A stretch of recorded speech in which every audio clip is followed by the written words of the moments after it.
Fire and conflict. It seems it should not appear on campus. However, all of these actually happen. This law has been demonized in various parts of the world, and the fact that this has happened is well known by many people in Hong Kong. Let them study these laws themselves. But even reading the law, they don't know where is the red line.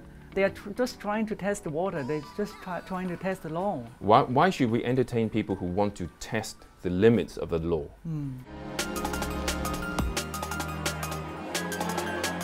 So how are we going to protect the judiciary, and how are we upheld the rule of law? The judiciary is fundamental to the rule of law, and if people are going to have confidence in Hong Kong's legal system, then we need a strong, independent judiciary delivering impartial judgments. No matter how much criticism there may be of particular magistrates or indeed judges, we must never have a situation where judges are always looking over their shoulder because they're afraid of criticism, rather than taking the decisions they believe to be right. I mean, it would be intolerable if Hong Kong ever came to the situation whereby a magistrate was considering how to sentence someone, and he says to himself, having heard all the mitigation, well, I think this sentence is what's required, but I daren't pass that sentence. I better pass this sentence, otherwise I'll face huge criticism, and they might write to my boss asking for my head on a plate, you see, which would be intolerable. So fundamental to our legal system is that magistrates are protected from severe criticism of that type, unless of course it's justified, and that they feel secure enough to take the decisions which they believe to be just in all the circumstances. That's how our system has always operated, and I hope it will always continue in the same way. And this, of course, is recognised in the basic law itself, Article 85, which makes clear that judges exercise their jurisdiction independently, free from any interference. So long as that remains the case, and I believe it must remain the case, then our present system will have to be protected, and judges and magistrates should be free to impose the sentences they believe to be right, subject, of course, always to the power of the Department of Justice to seek a review if they do make a mistake and get things corrected that way. But so I think a lot of the criticism which is directed at the magistrates is probably unjustified. Some of it is justified, but they must continue to do what they believe to be right, having heard the evidence, having applied the law to the evidence, and used their own judgment in all the circumstances. Yes, and they must always be protected from undue pressure. But as Geoffrey Ma has said, that if complaints are justified under our system, and I won't say they welcome complaints, but they accept that complaints will be made, but they must always be properly based. Correct. And of course, as we've seen quite recently, there have been concerted attempts from other parts of the world to undermine our criminal justice system. We've seen a number of countries, led by the United States, actually suspending their extradition treaties with Hong Kong. And they've given very bogus reasons, in my view, for doing that. They said, well, there's a possibility that if we send people back to Hong Kong, they might be sent up to mainland China for trial. And of course, that's absolute nonsense. And that's nonsense for two reasons. First of all, if you're sending someone back to Hong Kong in a rape case, or a robbery case, or a drug trafficking case, then there's no question of them being sent to Beijing for trial. The case will be dealt with here. And that's the first basis. And the second basis, of course, is that under the existing surrender of fugitive offender agreements, which Hong Kong has with other parts of the world, or extradition agreements as they're often called, there are inbuilt protections. So if a particular country is concerned that there might be a political dimension to the case, then they are justified in refusing to extradite someone to Hong Kong, and vice versa. But of course, if you're dealing with a case of a drug trafficker, or you're dealing with a rapist, or you're dealing with a robber, there's no political dimension there. It's a straightforward crime case. So the decision to suspend those treaties is wholly illogical. It just doesn't make any sense at all. And the only people who will benefit from that are the criminals themselves. And one can only explain what's happened by saying it's a deliberate attempt to undermine the criminal justice system in Hong Kong. Whereas paradoxically, it's actually hurt those countries more, because the figures since 1997 show that Hong Kong has sent back fugitives to those countries far more than they have sent to us. So what is the effect of now? Some countries, they cancel the fugitive well, they haven't cancelled them, they've suspended them. Yeah. A number of countries have suspended them. Some of the others, such as France, have said that there were ongoing negotiations towards having an extradition or surrender of fugitive offender agreement. They've now suspended those negotiations. So in effect they're frozen. And so the message has gone out to Hong Kong criminals that if you commit an offence and escape to the United States or New Zealand or Australia or any of these sort of places, then you'd be safe. Won't be sent back. You won't be sent back for trial. So that's a terrible message to send out. So that's one example of an attempt to undermine criminal justice here. And of course another attempt is the calls around the world for foreign judges sitting in the Court of Final Appeal as non-permanent judges to withdraw, because the non-permanent judges make a great contribution to the Court of Final Appeal and to the development of its jurisprudence. And they have been, because they've done such good work since 1997, the judgments which have been produced have been recognised throughout the common law world as of great stature and are regularly quoted in other jurisdictions. And the local Hong Kong judges have themselves said that they found it very useful as well to have experts coming in and contributing to the discussions on particular cases. So those calls for these judges to be withdrawn are part and parcel of the same momentum to try and damage criminal justice in Hong Kong, which is very sad to see. But fortunately, that doesn't seem to be happening so far, and we must hope that it doesn't happen in future. Yeah. So, Oscar, do you think that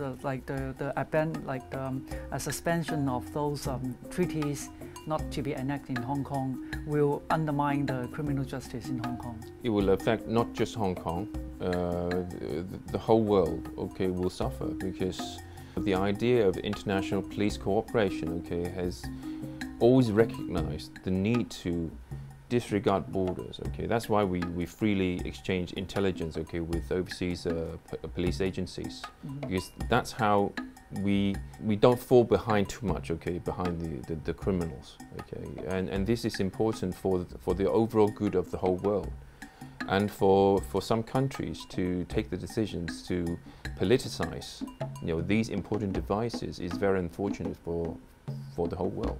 Yeah, and I think this is the main issue for the FOO last year. Why we are having such a chaos on these issues? When we look back to last year, we have such 8 months of unrest.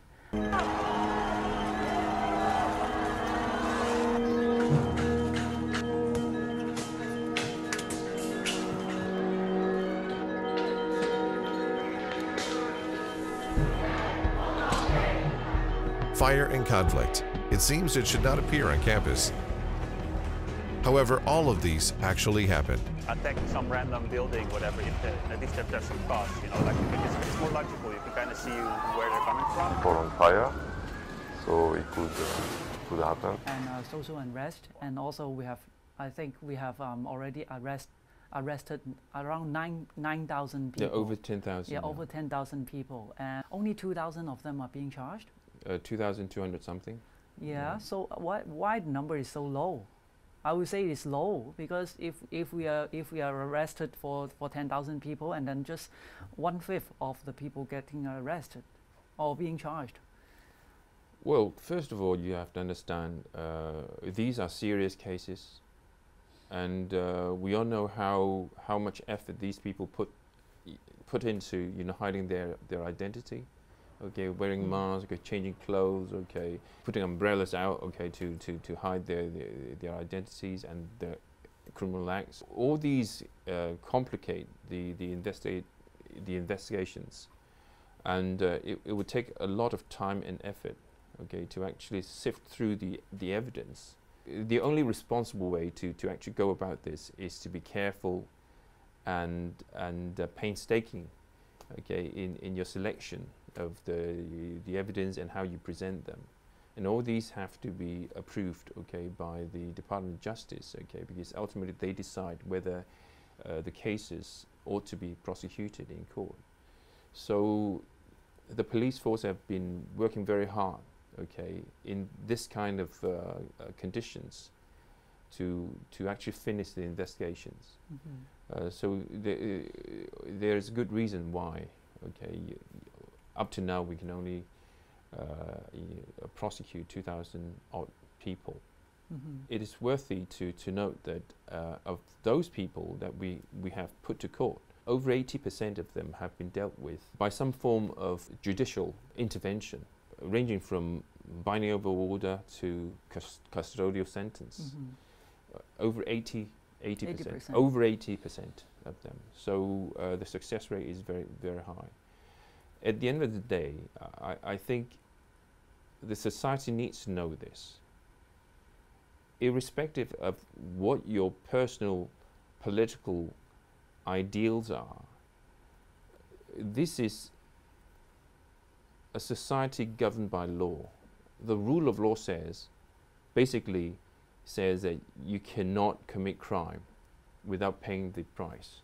All right? We need to do everything possible to make sure that people continue to believe this, and for people who have somehow wrongly believed the opposite of that, okay, to come back and say, wow, okay, I was mistaken because I've believed this certain professor who said I can actually break the law, and you know, for good.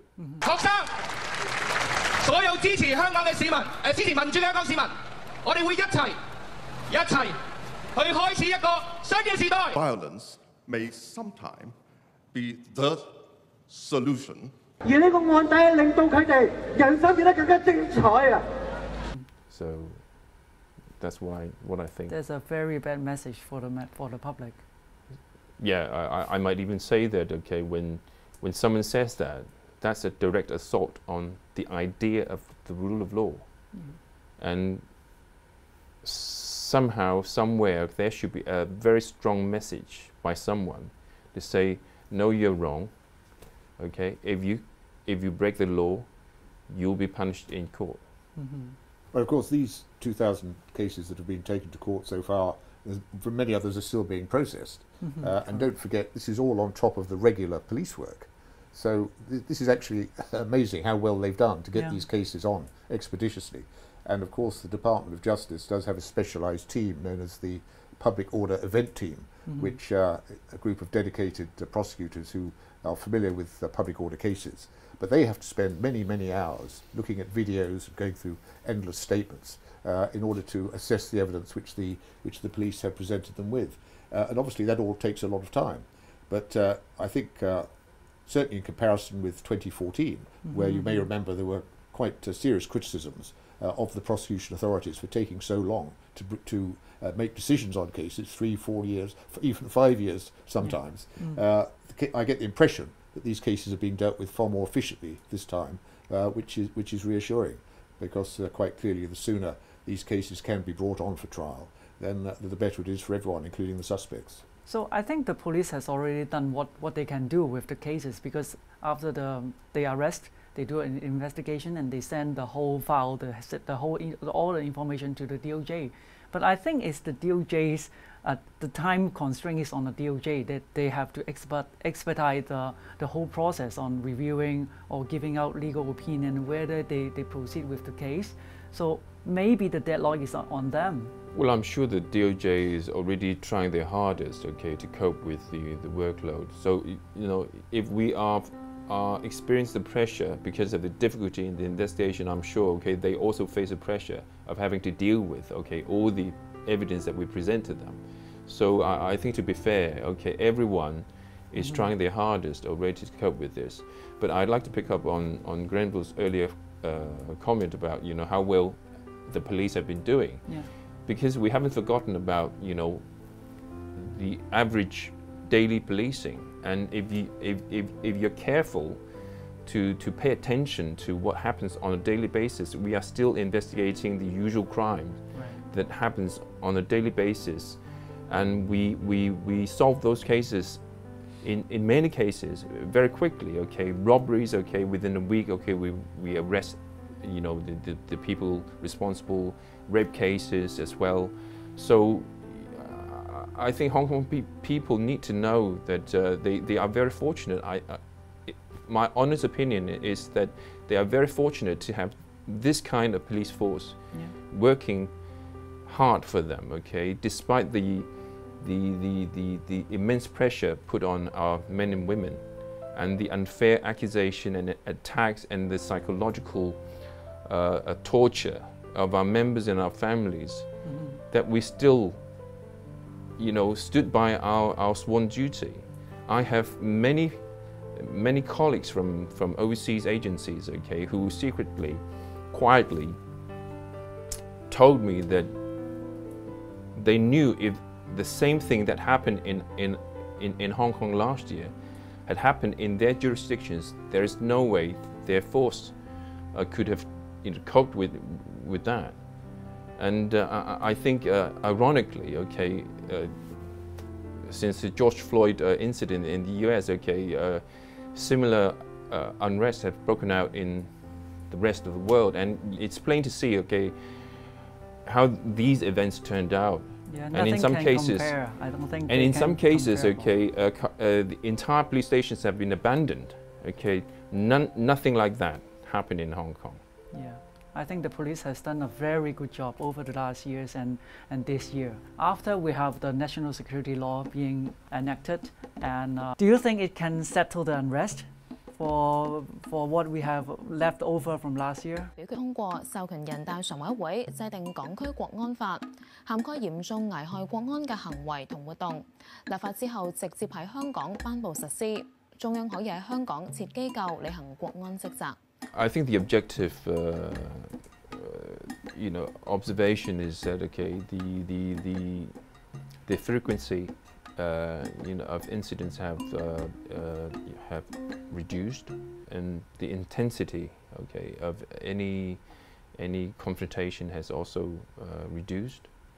But I think it is too early to say that this piece of legislation will be the solution to every problem, because I think the deadliest element, okay, of such widespread social unrest is not actually the criminal acts themselves, the physical acts themselves, but it's the idea that you can actually go out there and commit crime with impunity. And I think this idea has somehow, pervaded through the whole society. And a certain sector of this community have been radicalized, okay? And these elements will remain radicalized. And there's no telling how and when, okay, they would express that kind of radical extremist thoughts. So I think we have to accept, the fact that since the unrest last year, Hong Kong has changed fundamentally. And there will always be this risk that we might face some sporadic but serious public disturbances or even acts of terrorism. I think in that regard is very worrying. And simply having the national security legislation, okay, by itself, okay, cannot mitigate against those risks. So Oscar's quite right. I mean, it obviously has helped, but equally the police mustn't let their guard down. I mean, as he well knows, within days of the new law coming in, the police were able to stand down quite substantial numbers of their riot squad officers. I think it was 4,000. So they were able then to return, presumably, to their regular policing duties, which would again make the streets far safer and business people far more secure. So that is a very welcome development, because it means that Hong Kong will be able to return to being one of Asia's safest cities again. And as you well know, quite a few people who were involved in organising the protests have scaled down their activities. Various suspect organisations have been dissolved. Some people have left Hong Kong very quickly. So it is having the effect, and one of the most encouraging signs, I think, has been the reaction of business. The Hong Kong General Chamber of Commerce, the major banks, the major hotel groups and so on, they have all welcomed the enactment of this legislation, because it has the potential, and the signs so far are positive, it has the potential to restore peace and stability to Hong Kong, which of course is exactly what business wants if it's going to succeed and people are going to make money.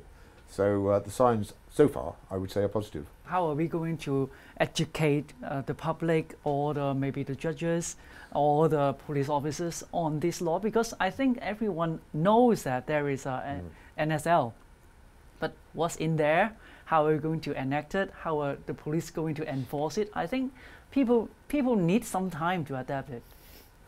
Well, of course, the government has been mounting educational programs almost every night, I believe, on some of the television networks, 1-hour bulletins explaining one-minute bulletins rather, explaining different aspects of the new law, education through the schools, education through seminars, obviously more transparency, more booklets being promoted.